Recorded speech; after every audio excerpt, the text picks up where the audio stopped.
Buenas tardes, compañeros. Estamos ya que empezando la clase de... Pues como ustedes ven, ya hemos visto pues el planteamiento, el problema, ¿verdad?, del derecho internacional al privado, para que nosotros demos una idea de la amplitud del mismo, ¿verdad? Y tomamos 3 puntos de vista. Lo podríamos ampliar a otros más, ¿verdad? Pero considero que para efectos de nuestra profesión y carrera, con estos 3 temas que hemos tocado, nos ilustran bastante. Desde el punto de vista jurídico, ¿verdad?, la vigencia de la norma, la vigencia espacial.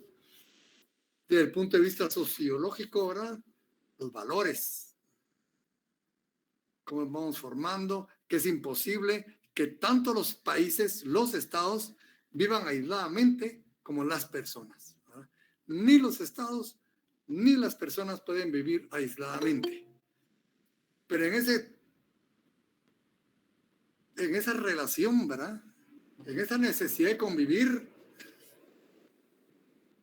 es donde muchas veces nos damos cuenta de que conviven también simultáneamente diversas soberanías. Y diversas soberanías que en una parte se proyectan a través de su sistema jurídico. Sistema jurídico que está compuesto por valores. El sistema jurídico es un valor, es un producto cultural. Por lo tanto, no podemos homogenizar, ¿verdad? No podemos homogenizar las normas, no podemos hacer un derecho internacional privado para el mundo. No se puede. Entonces, tenemos que convivir en ello, coordinar, ¿verdad?, esa diferencia de valores que tenemos. Y bien, pues, cómo se fue formando, cómo es que la persona humana tiene 2 dimensiones, una material y una racional. Esa racional es la que nos diferencia de todos los seres vivos, ¿verdad? Así es como tomamos conciencia de pertenencia, conciencia de lo nuestro frente a lo extraño, lo extranjero, ¿verdad? Y así vamos formándonos, ¿verdad? Y el derecho internacional privado desde ahí se viene formando, igual que la vigencia de la norma. Pero también desde el punto de vista económico, ¿verdad? La actividad económica. Hoy por hoy, miren ustedes, los países, la actividad económica es vital para los países. China, ¿por qué se pone a la vanguardia? Por la capacidad, ¿verdad?, de relaciones jurídicas comerciales y que mantiene con los demás países, con las demás sociedades.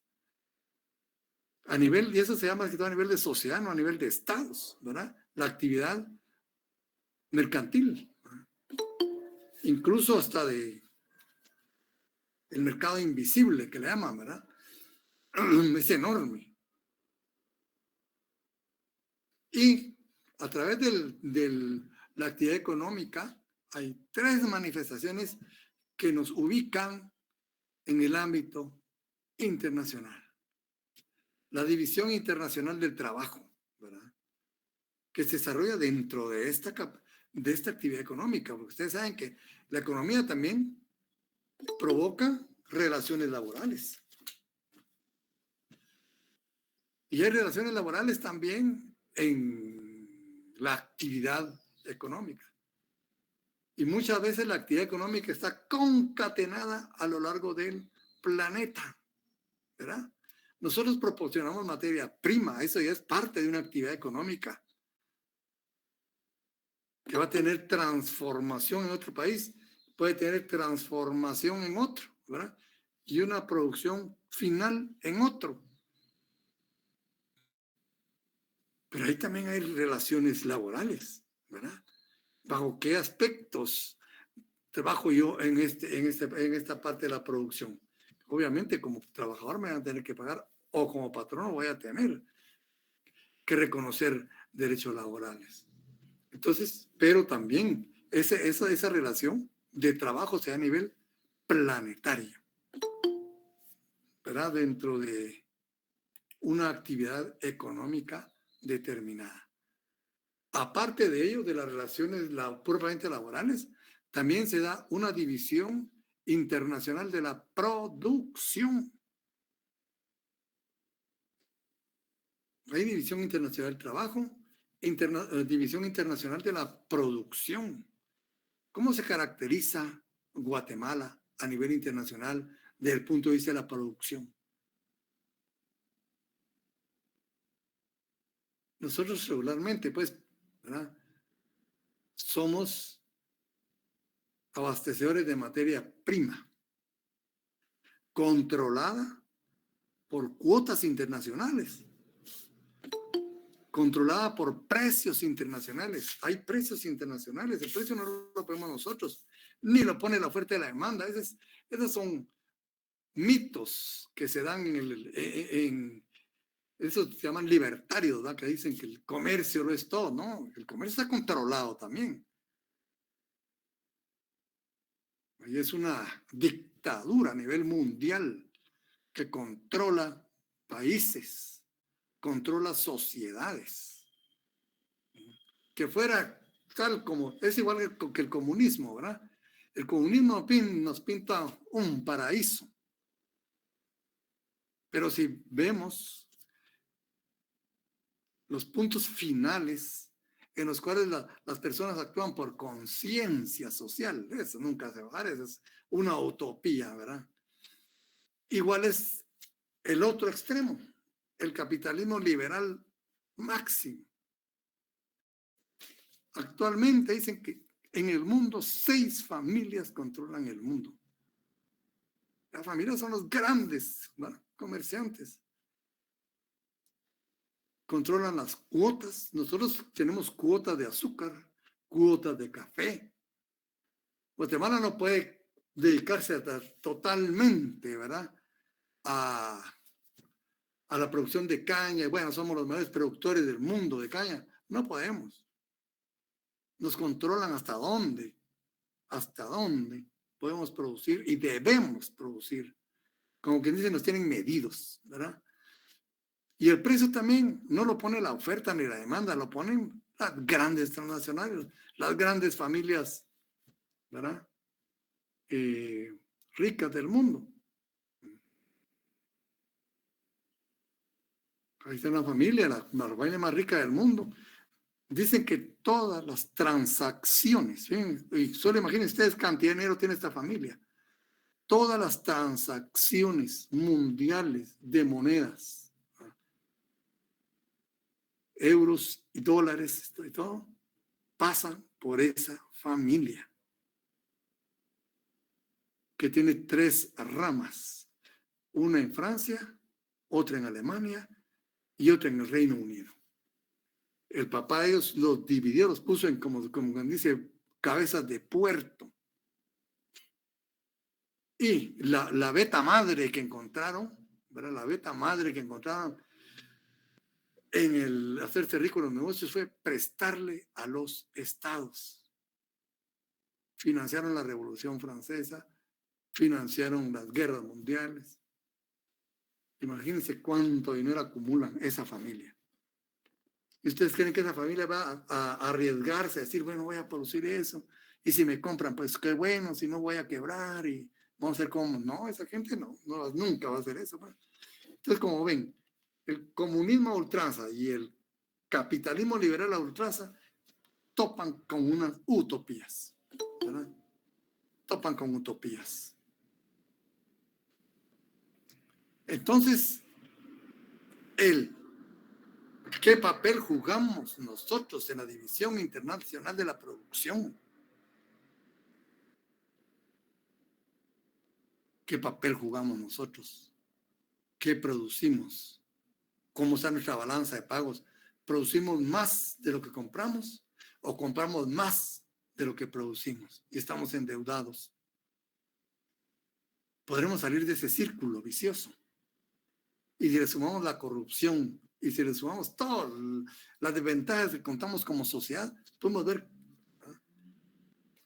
Ya vieron como dijo Rusia, ahorita que fue inconsultamente, ¿verdad?, a Ucrania el presidente. Un pequeño país centroamericano. Si Centroamérica la tiene como pequeña, Centroamérica. Nosotros en el mundo somos más vistos como Centroamérica, no como Guatemala, Honduras, no. Centroamérica es el país que mira el mundo. y en su declaración incluso dijo pequeño país de. Vamos a poner insignificante, ¿verdad? Puras veletas, ¿verdad? No tenemos una conducta, ¿verdad? Yo trabajé con una persona en una institución malísima, como abogado. Me llegó al extremo de preguntar, fíjense, nosotros hacemos, como abogados, pues tenemos que hacer dictámenes. Y haciendo abogado, no es de la San Carlos, no es sancarlista, no sé de dónde es. Me pregunta, mire, me dice, ¿por qué ponemos la Constitución en los dictámenes? No sabía. Fue un gran asesor del vicepresidente anterior, es un gran asesor de canciller ahora. Yo no sé qué asesor es de tipo, ¿no? Con buenos puestos. Entonces, con esta asesoría vamos así y vamos desarrollándonos en el mundo en ese sentido. ¿Hacia dónde se dirigen los derroteros de nuestro comercio, de nuestra producción, de nuestra sociedad? Nos ubica en un lugar determinado en el mundo. Y ahí también viene la división, ¿verdad?, internacional de la producción. Posiblemente vendemos cosas baratas por toneladas, ¿verdad? Y compramos cosas caras por unidad. Eso también nos va ubicando, miren, cómo van a ser nuestras relaciones, cuáles serán las relaciones de nuestros súbditos, ¿verdad?, con los súbditos de otros estados. ¿Verdad?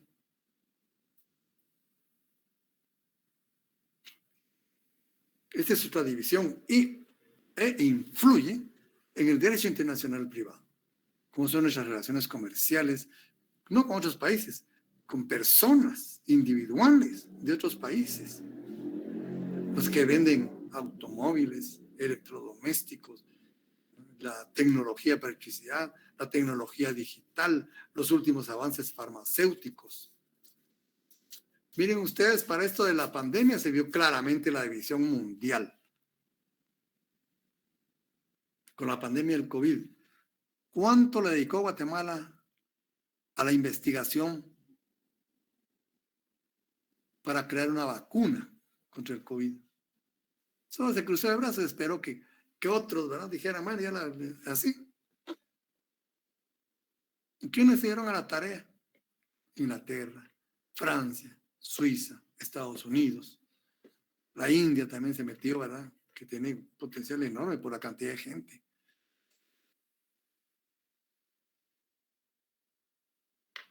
Eso, ¿verdad?, dictó una división mundial. Bueno, producción, pero también a través de la actividad económica, del hecho económico, existe otra división mundial, la división internacional de la distribución de bienes y servicios. ¿Qué papel jugamos nosotros en la división mundial de prestación de bienes y servicios? ¿Cuánto exportamos nosotros y qué exportamos? ¿Qué planta de almacenamiento de productos de importación de paso tenemos aquí en Guatemala?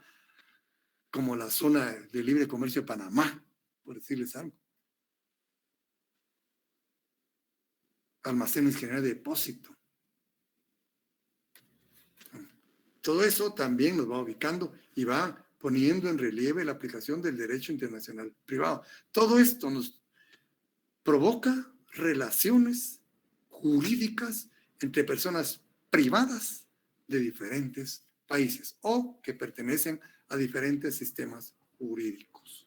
Entonces también la actividad económica, el hecho económico, ¿verdad?, plantea el problema del derecho internacional privado con un elemento de hecho, que es el comercio internacional en sí mismo, y con un elemento de derecho, que es la coexistencia de diferentes legislaciones en la actividad económica.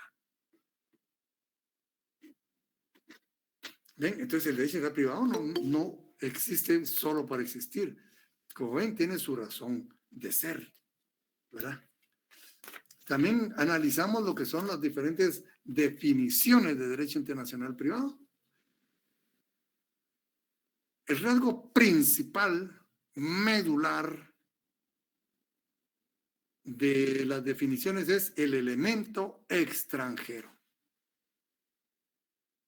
Después del elemento extranjero, la diversidad de soberanías, que a su vez implica diversidad de sistemas jurídicos. En tercer lugar, la confluencia en el espacio de dos o más sistemas jurídicos diferentes. Ahí venimos ya aclarando pues ese tema, ¿verdad? A través de sus definiciones. Con ellos ustedes pueden repasarlas otra vez, repásenlas, ¿verdad?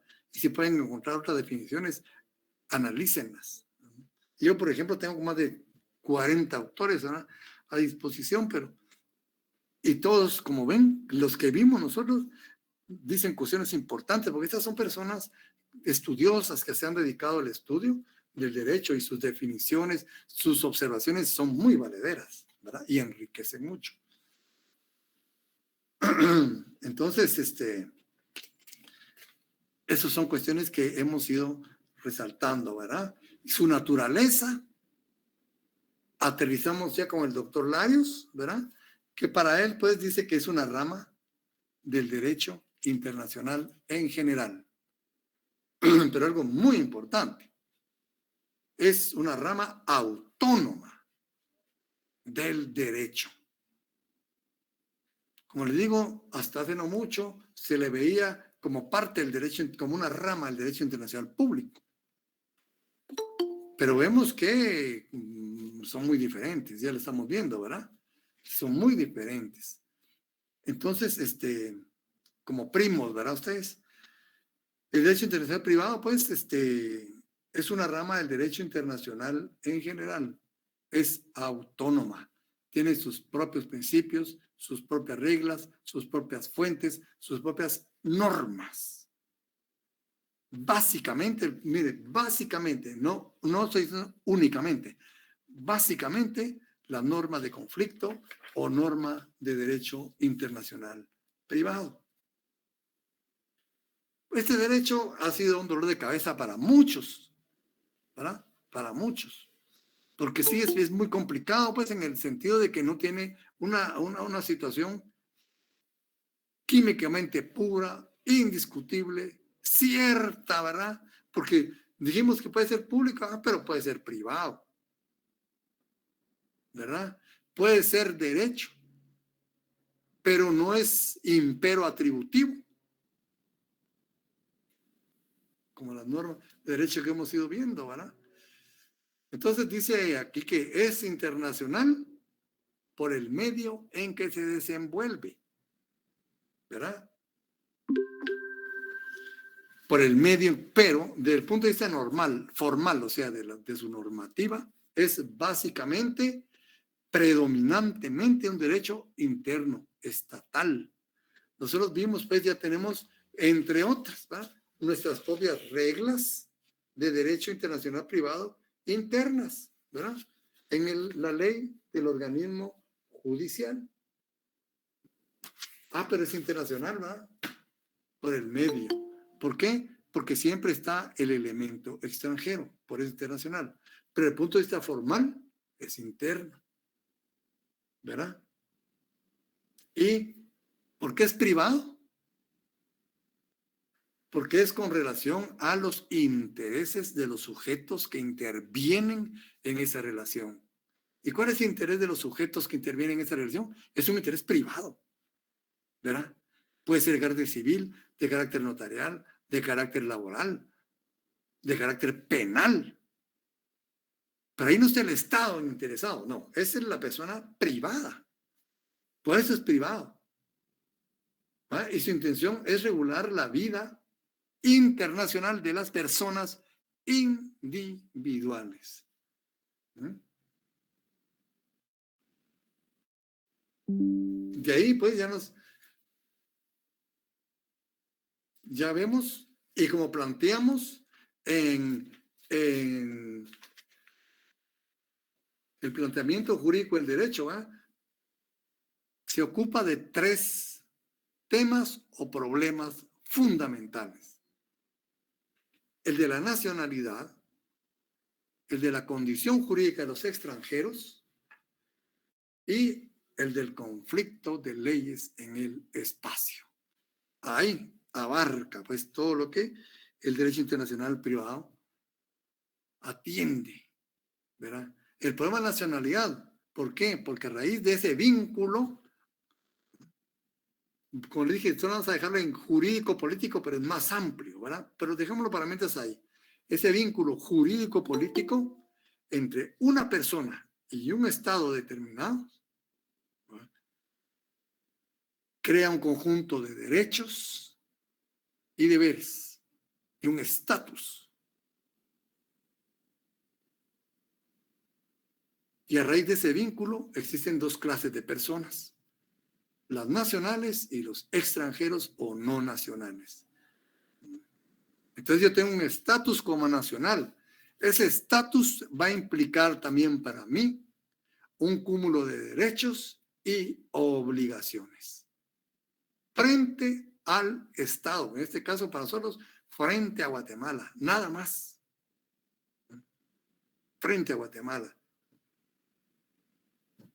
Un conjunto de derechos y obligaciones. Pero hay otro tipo de personas, hay otra categoría de personas, los extranjeros. ¿Tendrán el mismo cúmulo de derechos y obligaciones que los nuestros? No, ¿verdad? Definitivamente no. Pero es importante determinar quién es extranjero y quién es nacional. Y cada estado, cada país tendrá sus propios parámetros jurídicos para determinar quién es un nacional y quién es un extranjero. Guatemala, como lo vimos, ¿verdad?, desde nuestra propia constitución política de la República, va a ir determinando quiénes son extranjeros, quiénes son nacionales, quiénes son guatemaltecos de origen, y nos otorga una serie de derechos exclusivos para nosotros frente a los extranjeros. Ya con ello podemos pensar sobre las causas de existencia del derecho internacional privado. ¿A causa de qué existe el derecho internacional privado? Este existe a causa de 2 situaciones fundamentales: la variedad legislativa y la naturaleza cosmopolita de la persona humana. ¿Por qué hay variedad legislativa, jóvenes? Porque existe pluralidad de soberanías, pluralidad de sociedades. Nosotros como guatemaltecos, todos, ¿verdad?, constituimos una sociedad determinada frente al mundo, ¿verdad?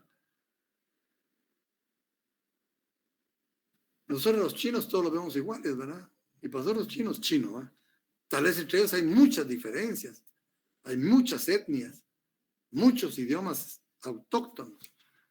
Nosotros los miramos igual a esta lejanía, ¿verdad? Incluso a los árabes hasta son de diferente país. Igualmente nosotros también nos mirarán, ¿verdad?, como una unidad de Guatemala, ¿verdad? Somos originarios de Guatemala, vivimos en Guatemala, ¿verdad? Pero esto implica también que contamos con nuestro propio sistema jurídico, que emana de la soberanía legislativa del Estado. ¿Producto qué? Cultural nuestro. Todas esas manifestaciones que hay en la Constitución, nosotros como sociedad le damos prioridad, le damos importancia, ¿verdad? Le damos mucha importancia. Son importantes para nosotros y viabilizan nuestro perfeccionamiento, nuestro desarrollo, nuestra existencia. Pero también hay otras sociedades que pertenecen a a otro sistema jurídico.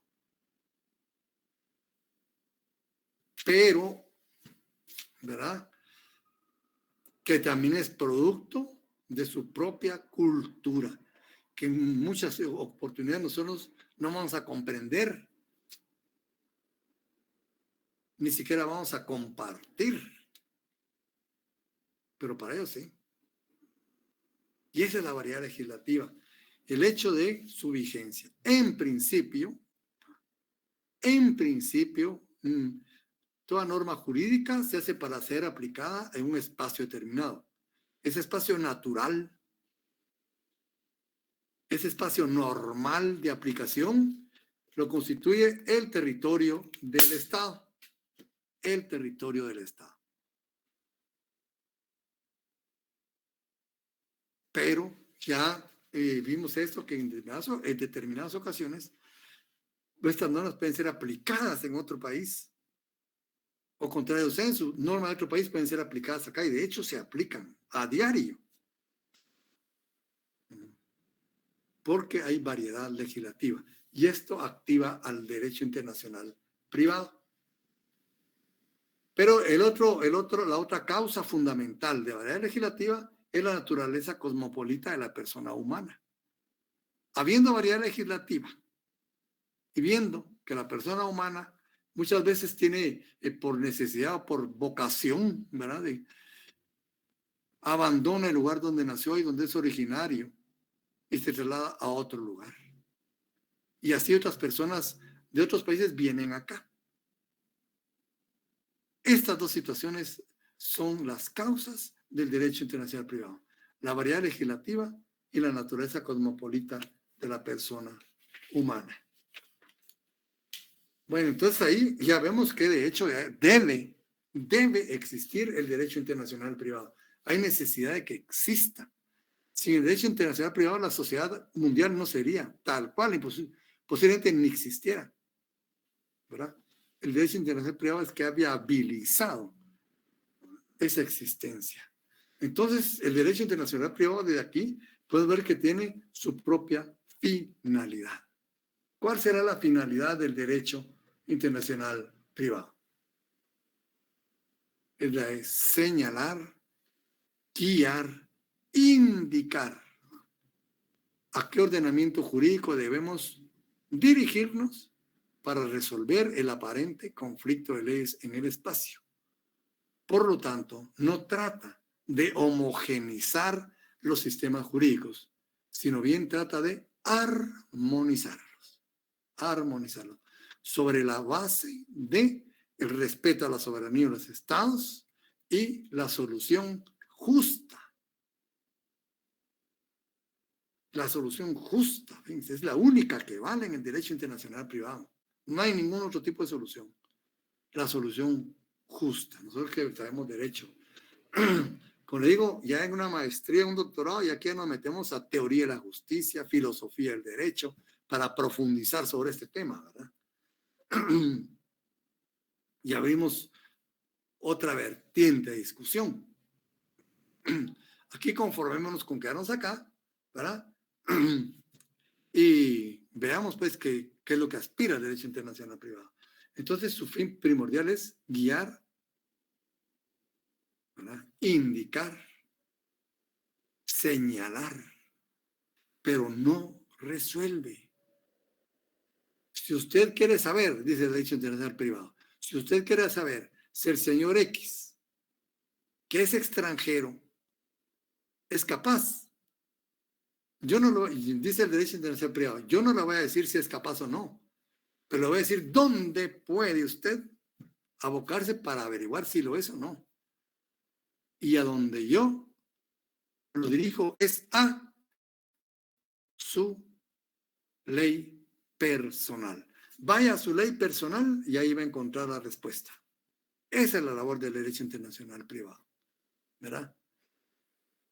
Entonces vamos a la ley personal del extranjero y ahí nos van a decir, mire, él tiene tal edad, para nosotros es mayor de edad.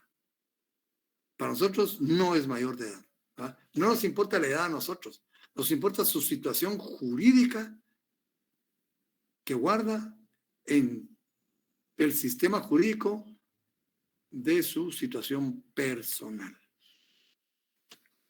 Por lo tanto, las normas de derecho internacional privado son indicativas, no son atributivas, no son dispositivas, ¿verdad? No son ni dispositivas ni atributivas, sino indicativas. Son impero indicativas. Porque una vez indican, ahí sí, es obligatorio porque se están cumpliendo sus principios, sus reglas, y no hay otra forma, no hay otro lugar a dónde ir más que donde nos indique el derecho internacional privado. Entonces, no son impero atributivas, ni impero dispositivas, sino impero indicativas. Por eso no resuelven. Y esa parte se encuentra en la estructura de la norma jurídica, en la consecuencia jurídica. Ustedes ya conocen la estructura de la norma jurídica, ¿verdad? Si ustedes quieren profundizar un poco sobre esto, pueden buscar la tesis del doctor Fernando Velázquez Carrera.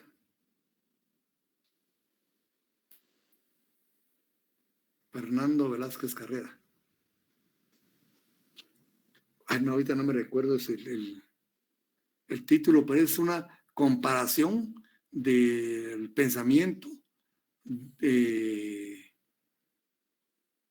lógico, jurídico de García Maínez con otros autores. Ahí nos explica mucho lo que son los juicios jurídicos, ¿verdad? Juicios indicativos, juicios incondicionales, juicios imperativos, juicios dispositivos, sí, miren todo lo que hay, ¿verdad? ¿Por qué la lógica jurídica y no lógica formal? En el derecho se aplica la lógica jurídica. Por eso en el derecho no hay falso ni verdadero. Ustedes estaríamos en la lógica formal, ¿verdad? Y otro libro muy, muy bonito, también para aprender la estructura de la norma, lo tenemos en Introducción al Derecho, del doctor Eduardo García Maínez, un autor mexicano de lo mejor que hay. Ese señor es súper dotado. Los libros clarísimos, tan profundos. Mi generación, ¿verdad?, aprendió Introducción al Derecho con este autor, Eduardo García Maínez. Él, según tengo entendido, le asesoró parte de su tesis a mi colega, el doctor Fernando Velázquez. Se involucró en la tesis de él. Una tesis brillante, brillante la tesis, ¿verdad? Y el doctor García Maínez estuvo pendiente de la tesis de este colega. Él solo era licenciado en Ciencias Jurídicas y Sociales, el doctor Velázquez. Por cuestiones muy personales no quiso ser abogado y notario. Así me dijo. La respeto, ¿verdad? La respeté siempre. No quiso ser abogado y notario. Pero soy cual estudio profundo del derecho, ¿verdad? Entonces ahí, García Maínez, Velázquez Carrera, Fernando Velázquez Carrera, ahí pueden buscar ustedes y profundizar. Les puede decir hasta para su derecho, para sus privados, ¿verdad? Que es importante tener muy claro lo que es la estructura de la norma jurídica, que son en el ámbito del derecho de la lógica jurídica. ¿Qué es una norma jurídica? Bien, entonces aquí concluimos porque son normas indicativas. Vimos sus características, que es un derecho interno, que es un derecho adjetivo, sui generis, es un derecho particular o privado, es un derecho positivo, es un derecho nacional, un derecho prejudicial, un derecho público. Fíjense, es derecho privado y el derecho público. ¿Verdad? Es un derecho universal, es un derecho espacial. Los postulados del derecho internacional privado son públicos, aunque ¿verdad? Se circunscriba en materia de relaciones privadas. La norma jurídica en sí es derecho público, ¿verdad?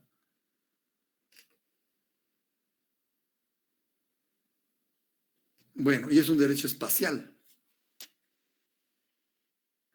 Y su contenido se extiende a todas las ramas del derecho. Bueno, ahora, como les decía yo, es una rama autónoma del derecho y, por tanto, también cuenta con sus propias fuentes. ¿Cuáles pueden ser las fuentes de derecho internacional privado? La ley interna, la costumbre, el tratado internacional, la jurisprudencia, la doctrina y otros más, ¿verdad? Y otros más. Se diferencia con el derecho internacional público, ¿se dan cuenta? La ley interna, y esto es importante que lo subrayemos, es la fuente más importante del derecho internacional privado. A contrario del derecho internacional público, ¿cuál es la fuente más importante del derecho internacional público? Los tratados internacionales. Aquí no, como ven ustedes, es la ley interna. Dice el doctor Larios, se refiere a la legislación propia de cada estado. Cada país, dice, en su legislación interna, tiene normas para solucionar conflictos o concurrencia de leyes. Todos los países, ¿verdad?, tienen normas exclusivas de derecho internacional privado. Desde que esto constituye un modo o forma individual, nacional, de dar nacimiento al derecho internacional privado en contraposición al modo de forma colectiva. Es decir, que el derecho internacional privado también puede tener un nacimiento colectivo. Hay muchos tratados internacionales que tratan de derecho internacional privado y lo vamos a ver posteriormente. Muchísimos. Hay tratados también internacionales exclusivos de derecho internacional privado. Pero esto no obsta a decir también que existe legislación interna en cada estado que se refiere a derecho internacional privado. Nosotros, como le decíamos, principalmente en la ley de norma judicial, ¿verdad? Después vamos a ver qué hay en otras leyes. Ahorita, para que no entrar mucho en amplitud, ¿verdad?, y confusión, quedémonos por el principio con la ley de norma judicial. Tiene normas de derecho internacional privado y ahí dice, ¿verdad? Esa es la ley interna, esa es una fuente importantísima para nosotros. Con base a eso vamos a resolver muchísimos problemas de derecho internacional privado, ¿verdad? Entonces, la ley interna podría constituirse como la fuente más importante del derecho internacional privado, ¿verdad? Y pues, como le digo, nosotros tenemos nuestros propios artículos, nuestras propias normas internas, y cada país tendrá a sí mismo también, ¿verdad? Pero también, bueno, yo diría que en orden serían los tratados internacionales hoy por hoy. Esta es la segunda más importante y está tomando mucho auge, los tratados internacionales. Los tratados internacionales regularmente, ¿sí?, hace acopio de la costumbre y la formaliza a través de norma jurídica. En innumerables situaciones, la costumbre es como la fuente, la materia prima de los tratados internacionales, ¿verdad? Entonces, dice acá, algunos autores sostienen que los tratados son una forma especial de la primera fuente, que es la ley interna. Bueno, esa no vamos a meternos a esta discusión, ¿verdad? El tratado adquiere cada día más importancia. Se trata de un texto preciso y claro. En general, codifica la costumbre, ¿verdad? Generalmente, no siempre, ¿verdad? Pero generalmente codifica la costumbre. Aquí menciona muchos tratados, dice, podemos mencionar los tratados o convenios de la Haya, son importantísimos, ¿verdad? Desde 1800, del siglo XIX, fíjense. Convenios de la Haya sobre diferentes tópicos. Tienen sobre matrimonio, sobre divorcio, bienes, etcétera. Pero ellos se basan principalmente en la doctrina de la nacionalidad. Mancini, Stanislao Mancini, ¿verdad? Y Asser, Tobías Asser.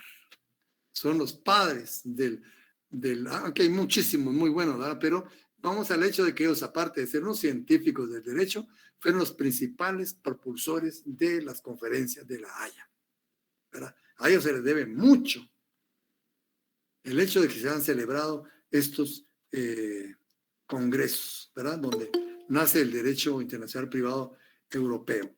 Entonces, y también los de la Haya sobre los tópicos, el Código de Derecho Internacional Privado o Código Bustamante para América, es la contraparte americana de los tratados de la Haya, ¿verdad?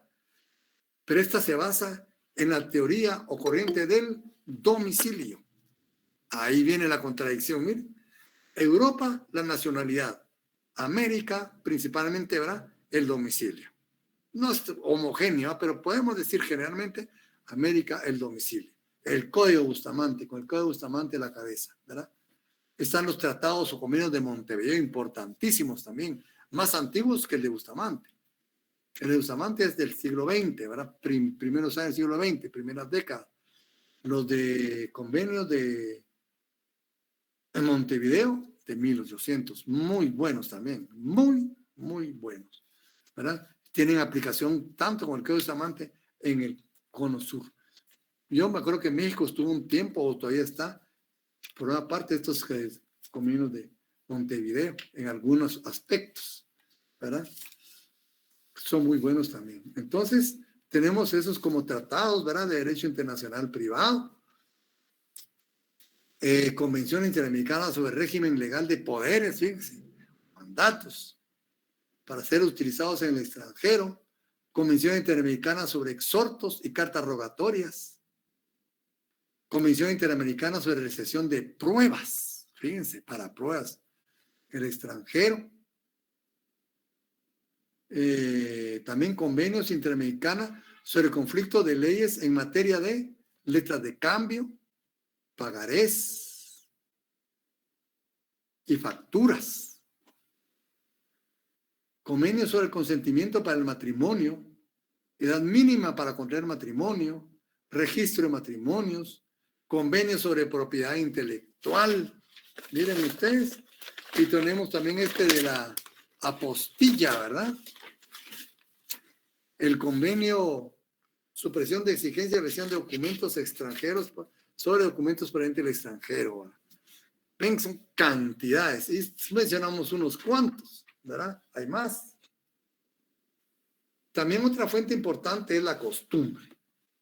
Dice, también el derecho internacional privado, la costumbre es fuente de derecho, aunque no con la misma importancia que en el derecho internacional público. Entendemos aquí por costumbre, dice, el actuar o la repetición uniforme y prolongada en el tiempo de ciertos usos o actos de contenido jurídico en la esfera de las relaciones privadas, fíjense, de las relaciones privadas de carácter internacional.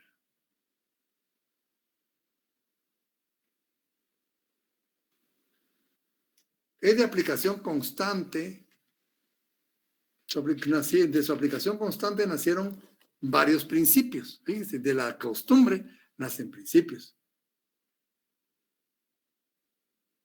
Y la costumbre también sirve, como les digo, como materia prima, ¿verdad?, para los tratados internacionales. La jurisprudencia, eso también es muy importante. La jurisprudencia no se le puede restar importancia, ¿verdad? Aquí dice la jurisprudencia o fallo judicial, tanto nacional como internacional. Fíjense, qué amplitud, nacionales e internacionales. Es un medio de penetración importante en la práctica jurídica de las diferentes naciones, en unas más y en otras menos. Es claro que los estados que tienen una vida comercial muy activa a nivel internacional cuentan con una jurisprudencia más desarrollada. La jurisprudencia tiene la ventaja de permitir en ciertos sistemas una vida dinámica del derecho. La jurisprudencia no es simplemente el reflejo de un actuar constante, de una interpretación fija. La jurisprudencia es esencialmente dinámica, permite al juzgador examinar cada día nuevos ángulos de aplicación o interpretación de una ley. Acuérdense que la jurisprudencia está hecha por tribunales de alto nivel jerárquico, expertos, se supone que son personas expertas en la materia, y colegiados suma aún más la autoridad de esas resoluciones. Por lo tanto, la jurisprudencia es muy importante, tanto a nivel nacional como internacional. Y la jurisprudencia nacional y la jurisprudencia internacional también. La doctrina es el resultado de la labor intelectual científica de los estudiosos del derecho. Aquí, cuando nos referimos a la doctrina, nos referimos a los estudios, ¿verdad?, científicos sobre el derecho, porque el derecho es una ciencia. El derecho es una ciencia, ¿verdad? La ciencia jurídica. Entonces, es el resultado de la labor intelectual, científica, de los estudiosos del derecho, contenida en sus libros, artículos de alta investigación, enciclopedias de valor científico, manuales de estudio, actas, congresos, conferencias, simposios, encuentros, seminarios. Y podemos dar un listado, ¿verdad?, enorme de tratadistas, ¿verdad? Tenemos para nosotros el doctor Matos Pacheco, ¿verdad?, el licenciado Muñoz Meani, para mencionarle algunos, el licenciado Molina Orantes, Gustavo Molina Orantes, que participó en el caso Nottebohm, ¿verdad? Fue catedrático en esa facultad, canciller, y falleció trágicamente en la Embajada de España, calcinado, ¿verdad? Pero era un estudioso, muy estudioso. Y también pues, tiene estudios muy bonitos, muy interesantes. Otras, ¿verdad? Dice, en este renglón incluimos la tradición, los estatutos, el derecho romano, fíjense, ahí empezó, ¿verdad? Haciendo glosa del derecho romano, empezó a nacer en forma científica el derecho internacional privado. El derecho natural, que se aplicó en la Edad Media, ¿verdad?, que nos ayuda a comprender nuestras normas actuales, nos iluminan sobre el porqué de su existencia y en algunos casos sobre su significado exacto. Por ejemplo, nosotros teníamos, no sé si la suerte o la desgracia, ¿verdad?, de tener que consultar con los autores españoles, Puig Peña, Diego Espín Cánovas, Jaime Guasp, Julián Bonecase, por decirles algo. Pero por Diego Espín Cánovas y Puig Peña le dedican un tomo a la persona, un tomo a las obligaciones, es un tomo completo. Un tomo completo a las obligaciones, un tomo completo a las sucesiones, otro a la familia. Y para eso nos sirve, ¿verdad?, esa explicación. Y esas personas muy dotadas utilizan mucha historia del derecho. Muchas veces lo retrotraen a uno hasta el derecho romano. Incluso fíjense que se ha visto cómo va cambiando el sentido de la figura a lo largo del tiempo. Muchas veces cambia bastante, algunas veces no, algunas veces se perfecciona.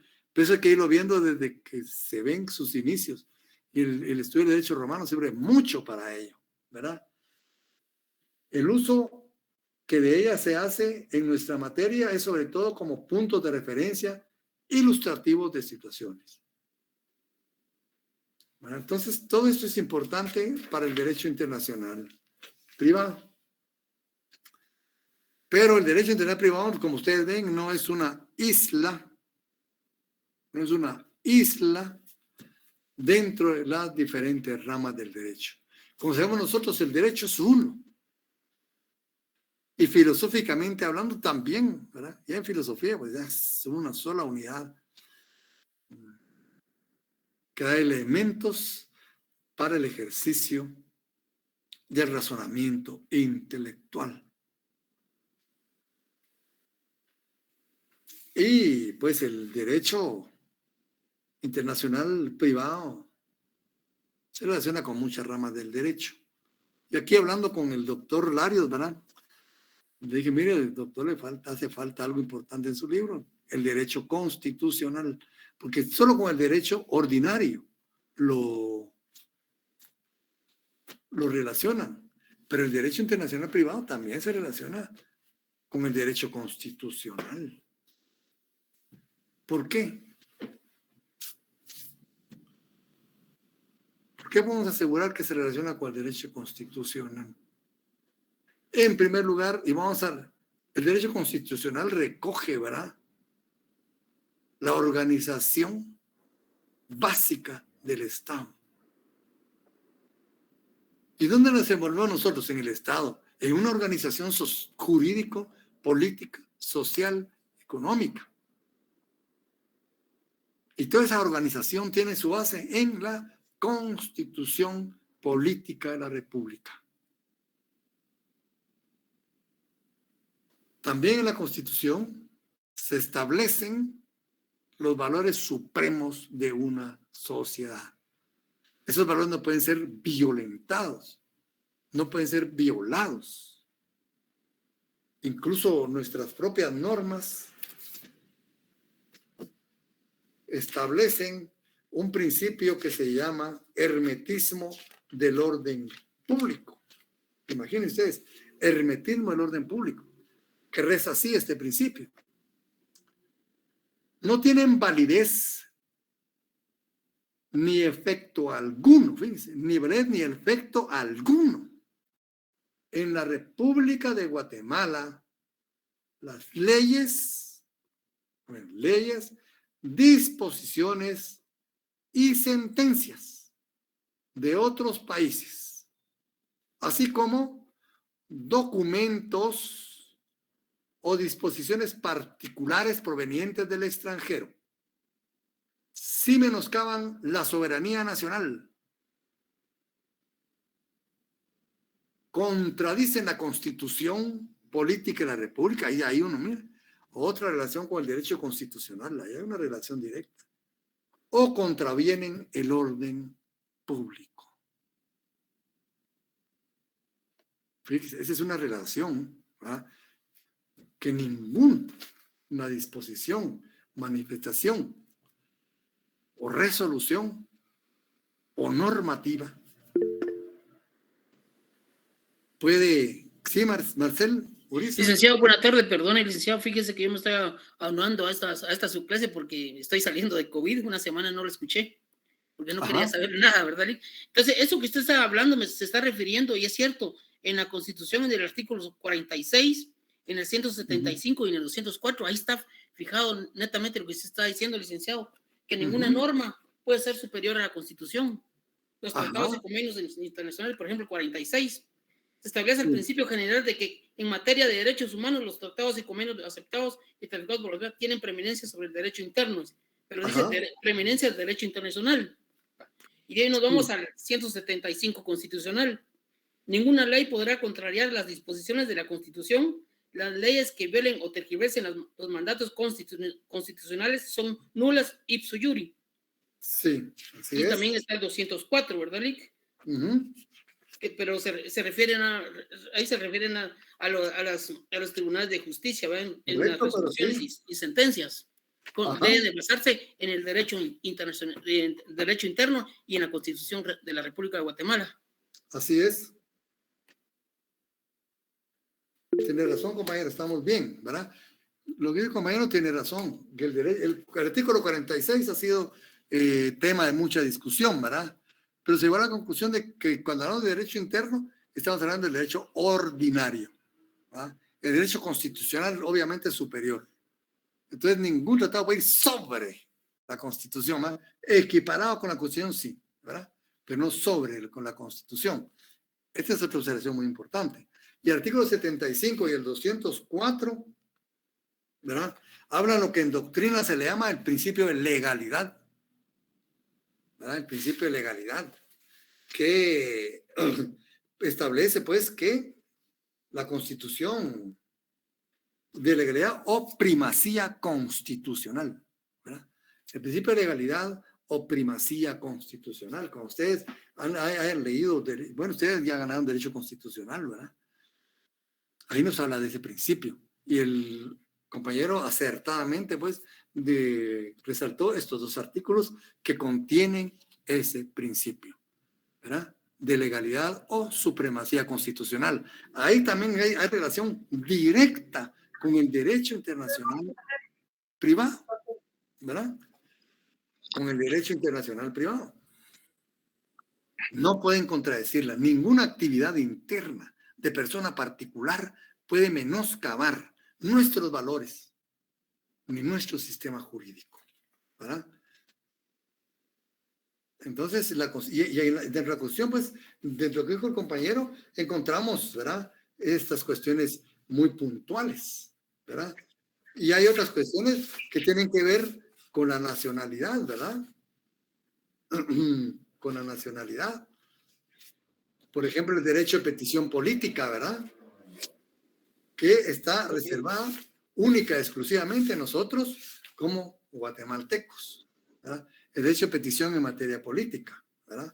Que dice que únicamente corresponde a los guatemaltecos. La posesión de los bienes, ¿verdad? Que no pueden, los extranjeros no pueden poseer, ¿verdad? Bienes en la faja de los 15 kilómetros. Ahí es derecho internacional privado. Si una persona, póngale, viene el extranjero con capacidad, ¿verdad? Tiene capacidad plena, tiene un respaldo económico suficiente para comprar, ahí no hay problema. Y el propietario que es guatemalteco sea vender, pero si ustedes ven que está en esa faja de prohibición, no puede adquirir. Allá hay derecho internacional privado también.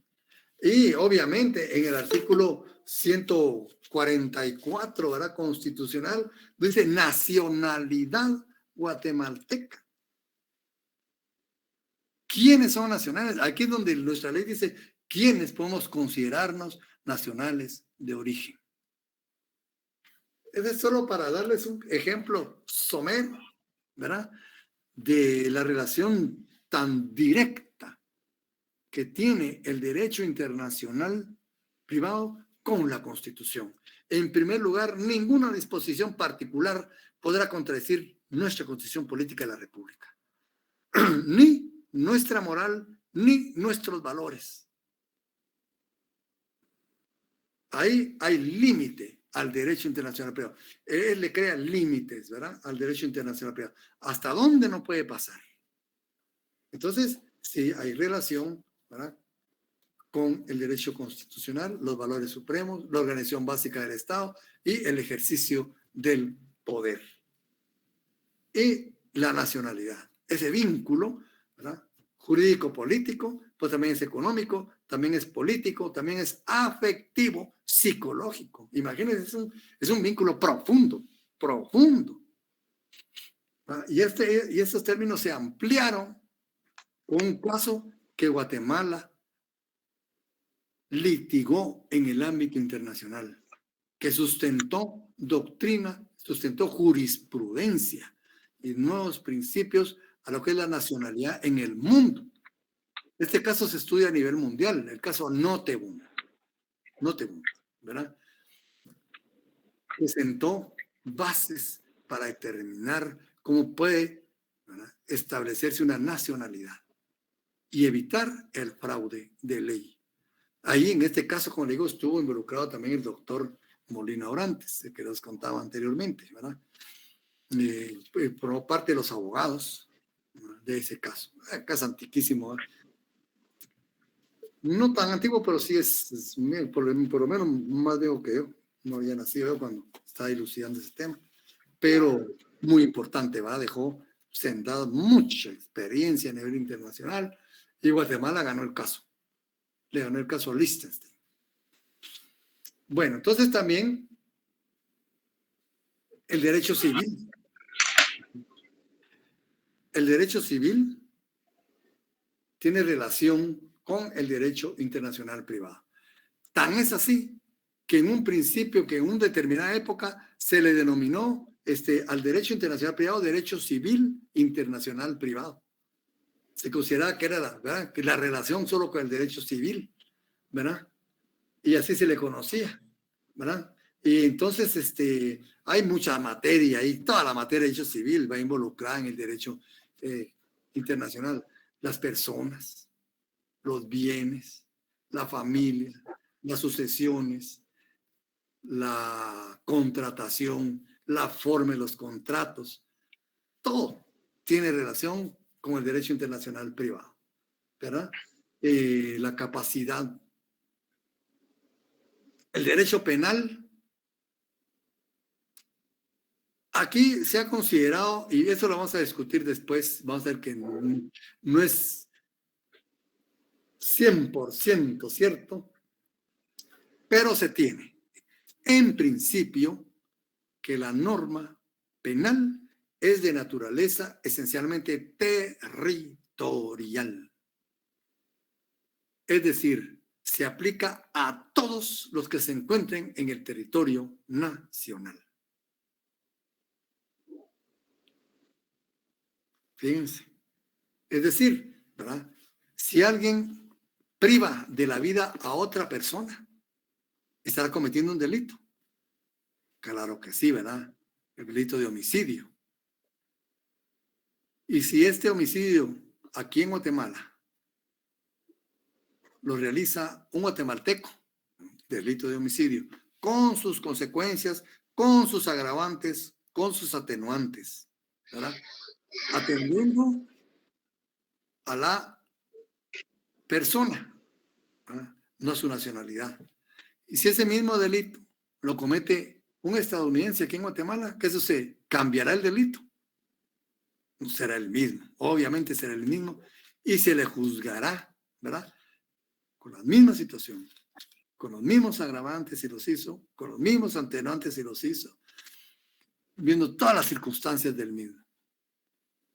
Y si ese delito lo comete un chino aquí en Guatemala, también comete el delito de homicidio. Por eso se les dice territoriales, porque se le aplica a cualquier persona que se encuentre en el territorio nacional. Vemos que es en principio, porque cuando profundicemos vamos a ver que hay unas excepciones a la regla, ¿eh? Pero por el momento vamos a dejarlo ahí, ¿verdad? Que la norma penal es básicamente territorial, ¿verdad? Y se aplica por igual a todos. Cómo se juzgan los delitos, ¿verdad? Cómo se juzgan los delitos cometidos por extranjeros, pero hay delitos que tienen una situación diferente. Eso lo vamos a ver posteriormente cuando veamos el derecho penal en el derecho internacional privado. Con el derecho procesal también, ¿verdad? Se ve aspectos como naturaleza de las acciones judiciales, la cosa juzgada. Imagínense, cosa juzgada, podrá valer de un país a otro. Valdrá en el aspecto procesal, competencia de los tribunales, ¿va? Cuando existe el elemento extranjero, la recepción de pruebas. ¿Con base a qué se hace la recepción de pruebas? La ejecución de sentencias extranjeras, la validez de los títulos, por decirle algo, ¿verdad? El derecho notarial también, ¿verdad? Aquí un aspecto muy importante en el derecho notarial es la capacidad. Eso da mucho problema. ¿Quién es capaz y quién no es capaz? En el derecho internacional privado, claro, se mira la edad, pero sobre todo la ley personal del sujeto. Como yo les contaba antes, puede que tenga 17 años y ya sea capaz. Puede que tenga 19 años y sea incapaz. Todo depende de su ley personal. Y eso tenemos que ver mucho nosotros, ¿verdad? Cuando estemos frente a personas extranjeras, tenemos que dilucidar en primer lugar, eso es lo primero que se hace. Tiene una capacidad, después ya viene lo demás, ¿verdad? El derecho notarial nos remite mucho a eso, a la determinación de capacidad de las personas, validez de los documentos provenientes del extranjero,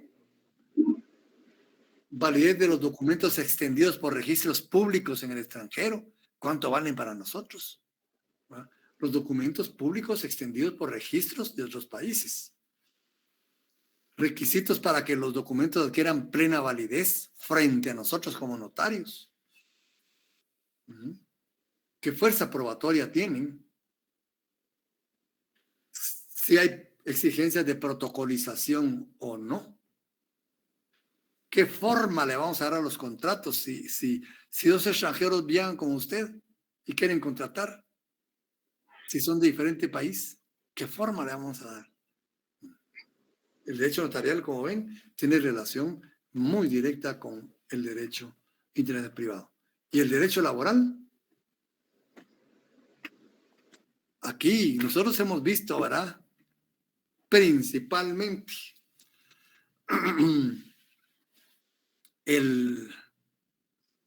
la contratación de extranjeros.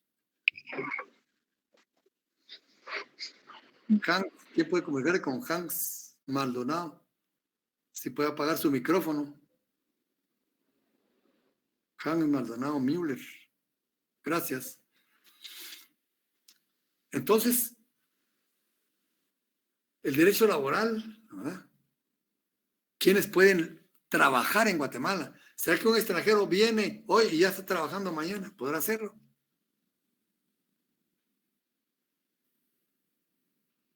Capacidad para trabajar. Cualquier extranjero puede trabajar inmediatamente. O en algunas cuestiones sí, en otras cuestiones no. ¿Verdad? Porcentaje máximo de extranjeros que pueden estar en una empresa. Porcentaje máximo de salarios que se les debe pagar a los extranjeros.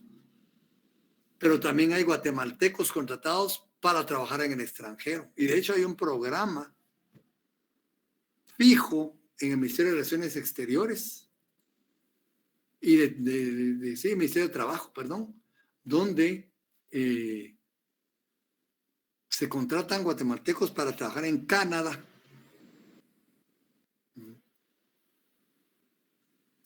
Y de hecho ese programa existe.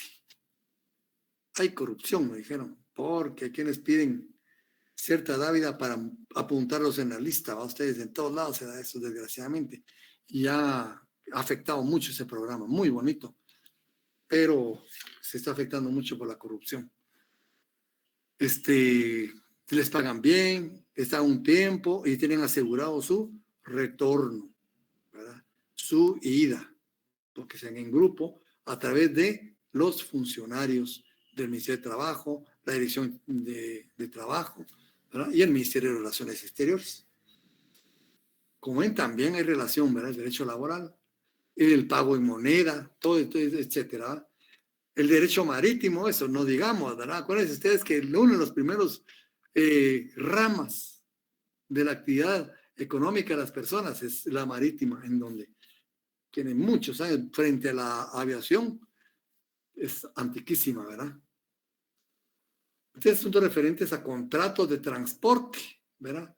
Ley de transporte marítimo, accidentes, abordajes, contratos de ajuste, contratos de fletamento, contratos de seguro para mercancías que van a atravesar el mar o en el transporte multimodal, ¿verdad? Hipoteca de buques, averías, asistencia, salvamento, seguros, pérdida, nacionalidad de las naves, ¿verdad?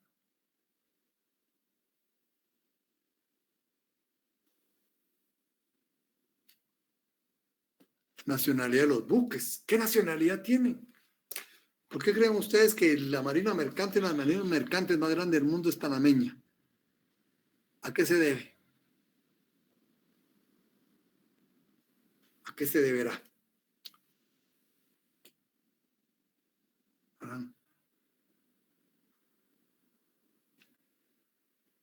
Nacionalidad, ¿verdad? De los buques, etcétera. Derecho aéreo, también, ¿verdad? Nacionalidad de las aeronaves.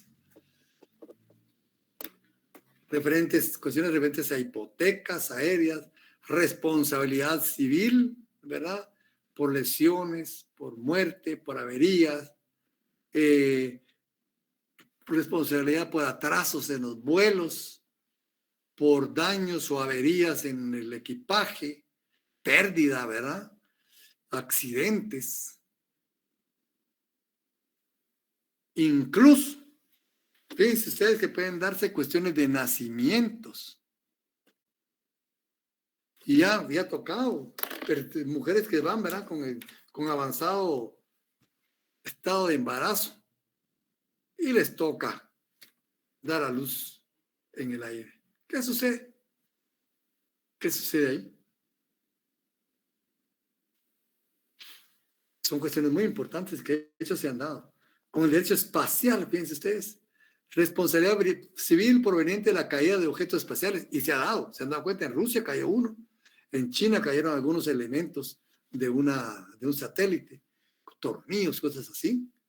Responsabilidad, no, sí, algunas cuestiones de un satélite, y en Rusia pues cayó uno totalmente. Responsabilidad civil proveniente de lesiones o muerte, responsabilidad civil provocada por objetos espaciales, interferencias, pueden provocar interferencias, ¿no? Responsabilidad civil proveniente de la caída de contenido transportado por satélites, ¿verdad? Etcétera. Incluso fíjense usted que es algo muy interesante a nivel internacional.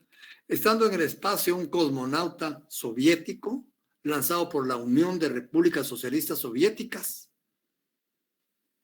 cae el régimen socialista de la Unión Soviética y desaparece el Estado. La Unión Soviética desaparece como Estado y el hombre estaba en el espacio. Es decir, salió acuerpado, respaldado por un Estado, la Unión de Repúblicas Socialistas Soviéticas. Estando en el espacio, desaparece este país. Se quedó en el limbo. ¿A dónde regresaba? ¿Qué nacionalidad tenía? Eso se dio, fue un caso. Él se quedó sin nacionalidad de arriba, porque el Estado donde él era soviético y desaparece la Unión Soviética, ¿qué Estado lo va a regresar? ¿A dónde? Ese fue un caso muy interesante que se dio, y se dio, es un hecho de la vida real. Con derecho administrativo, problemas corrientes de incumplimiento de contratos, las concesiones, ¿se acuerdan ustedes? Las concesiones administrativas internacionales, sí, concesiones, la carretera Palenque-Escuintla es una concesión. Ahí hay derecho internacional privado.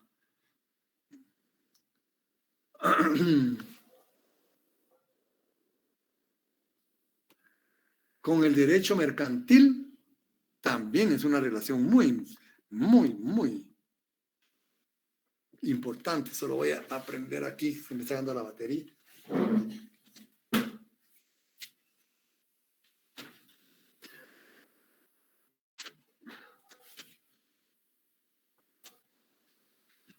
Con el derecho mercantil dice la capacidad de comerciante, la calidad de comerciante, cómo se determina a nivel internacional, ¿verdad?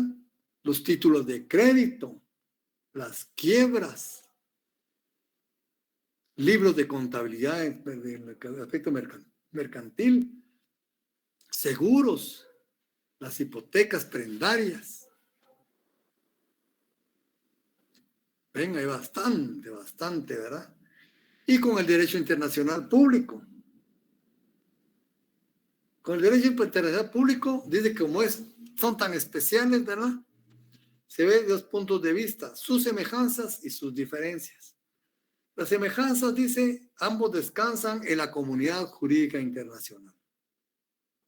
Descansan en la coexistencia pacífica y civilizada de los pueblos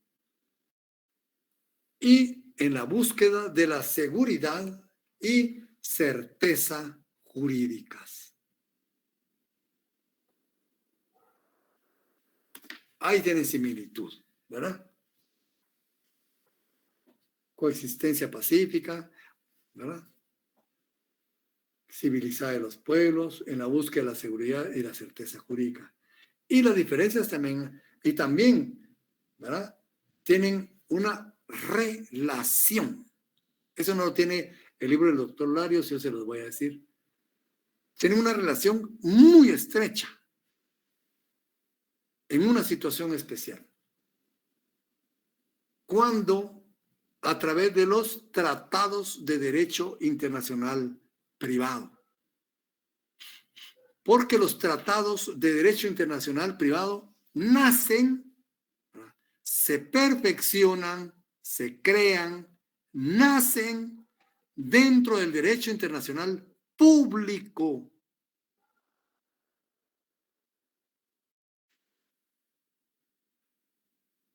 Y van a ser privados por la materia que contienen. Miren, es una relación estrechísima, ¿verdad? Los tratados de derecho internacional privado nacen dentro del derecho internacional público. Aquí se da una relación simbiótica. Ustedes que vieron química, los que somos maestros y los bachilleres, ¿va? Que vimos química, vimos lo que es la simbiosis, ¿va? De la célula. Ahí se da una simbiosis entre el derecho internacional público y el derecho internacional privado. Nace dentro del derecho internacional público. ¿Cuándo se convoca? ¿Cuándo se destaca a los representantes, a los funcionarios públicos? Cuando se lleva a cabo la conferencia, cuando se negocia el tratado. Todo esto se da dentro del derecho internacional público, aunque estén creando normas de derecho internacional privado. Entonces, ahí hay una relación muy estrecha, ¿verdad? Y diferencias en cuanto a su objeto y sujeto, ¿verdad? Los estados, el derecho internacional público se refiere a los estados, el derecho internacional privado regularmente a la persona privada en su actividad privada. En cuanto a sus fuentes, ya vimos, ¿verdad? Entonces vamos a irnos a la fuente principal. La fuente principal del derecho internacional público son los tratados internacionales. Y la fuente principal del derecho internacional privado es la ley interna. Las sanciones. El derecho internacional público, ¿qué sanción podría tener? La conciencia internacional, ¿verdad? La acción concertada de los estados cuando castigan a otro, el embargo, ¿verdad? El bloqueo, la cuarentena, etc. Mientras que el derecho internacional privado, la sanción regularmente viene de los tribunales internos de cada estado. En sanciones, ¿va? Del poder judicial. Los órganos de derecho internacional público no admiten ningún órgano superior al Estado, ¿verdad? Que puede hasta legislar en conjunto. Mientras el derecho internacional privado queda bajo la potestad, bajo la jurisdicción de las leyes nacionales, ¿verdad? La ley de cada estado.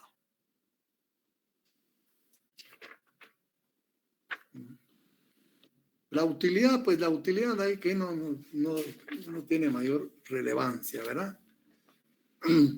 Bueno, como ven, en conclusión, el derecho internacional privado tiene relación con todas las ramas del derecho. Entonces, la otra clase va a ser bastante interesante. El bosquejo histórico del derecho internacional privado. Por favor, denle una leída, por lo menos hoy. Denle una leída porque sí va a ser interesante. Sí, Marcel, Luisa. Licenciado, perdone la interrupción. Licenciado, ¿qué libro es el que está utilizando usted, licenciado? Yo básicamente estoy utilizando el libro del doctor Carlos Larios Ochaita, Derecho Internacional Privado. Pero el día de hoy, sí, y yo bueno, básicamente me basé en eso. Pero muchas veces cuando les hablo a otros autores, yo les digo, ¿verdad? Cuando me estoy basando en otros autores. Ya. Gracias, licenciado, muy amable. Entonces, dejamos aquí, compañeros, ya nos toca la... Sí. Bueno. Continuamos con bosquejo histórico, la formación de derecho internacional privado en viernes, si Dios lo permite. Así que con su permiso, jóvenes, me retiro y me preparo para la otra clase. Que tengan una buena noche. Gracias, Lick, igualmente. Gracias. Se cuidan. Licenciado.